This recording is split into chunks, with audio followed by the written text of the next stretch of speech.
आज जब प्रभु श्री राम की नगरी अयोध्या में ये प्रेस वार्ता कर रहा हूं, उस वक्त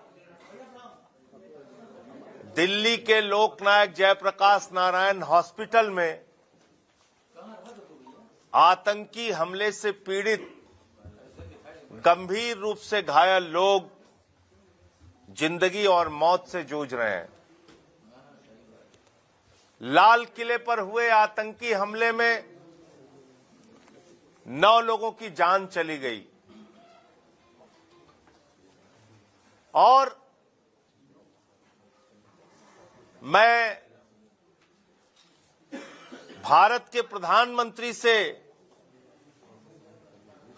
ये अपील करता हूं कि ऐसे समय में जब देश की राजधानी दिल्ली में लाल किला, जो हमारे गौरव का प्रतीक है, जहां से प्रधानमंत्री हर वर्ष देश को संबोधित करते हैं, 15 अगस्त को उस लाल किले के पास ब्लास्ट हुआ, आपको अपनी भूटान की यात्रा स्थगित करनी चाहिए और हिंदुस्तान के सुरक्षा की चिंता करनी चाहिए। लेकिन यह संवेदनहीनता की पराकाष्ठा है कि प्रधानमंत्री जी इस वक्त भूटान के अंदर जन्मदिन, राजा के जन्मदिन के कार्यक्रम में शामिल होने पहुंच गए, वहां से भाषण दे रहे हैं।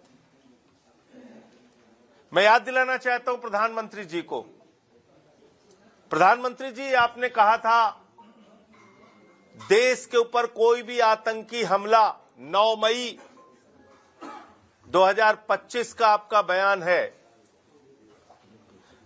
देश के ऊपर कोई आतंकी हमला युद्ध माना जाएगा। यह आपका बयान है, मेरा बयान नहीं है। आपने देश के सदन में कहा था पाकिस्तान का डीजीएमओ आपसे गिड़गिड़ाया, तब मैंने आपसे कहा था प्रधानमंत्री जी हमारी बहनें भी तो गिड़गिड़ा रही थी पहलगाम में, उनकी बात नहीं सुनी गई। आतंकियों ने उनके माथे का सिंदूर उजाड़ दिया, वो भी गिड़गिड़ाई थी, रोई थी, लेकिन आपने पाकिस्तान के ऊपर भरोसा किया, आपने ट्रंप के ऊपर भरोसा किया, आपने सीज फायर करके भारत की सेना जो पाकिस्तान को नेस्तनाबूद कर सकती थी उसको रोकने का काम किया। और आज जो आतंकी हमला हुआ है लाल किले के पास, उसमें किसका नाम आ रहा है? जैसे मोहम्मद।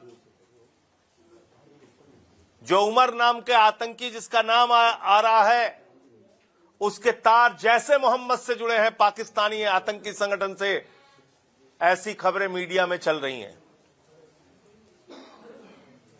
अब आप क्या करेंगे? ट्रंप के सामने जाके बच्चों की तरह शिकायत करेंगे, अंकल देखो हमारे ऊपर फिर से हमला हो गया, या पाकिस्तान को मुंहतोड़ जवाब देंगे? देश आपसे जानना चाहता है।